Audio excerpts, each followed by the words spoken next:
The Young Lives study, which was set up at the beginning of the new millennium, was intended to provide long-term research evidence to really understand the changing nature of childhood poverty in order to really help shape much more effective policies and programs. Young Lives is an amazing project to be part of. It's utterly unique as a study.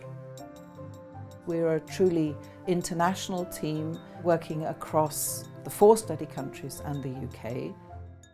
It follows the life of 12,000 children in 4 developing countries, Ethiopia, India, Vietnam and Peru, over a period of 15 years. Each one of those countries being in a very different stage of development with very different structural, economic constraints and opportunities.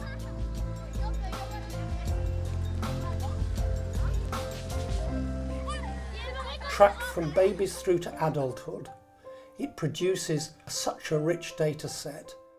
It's unique because it covers a broad aspect of their life.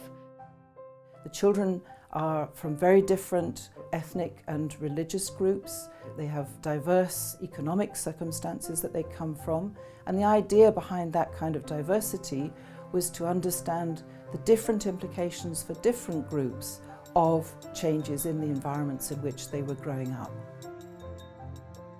Our data build a story and, more importantly, build evidence for change. We've got long-term relationships now with these children and their families, and it's very sad to be thinking that the study might be coming to an end.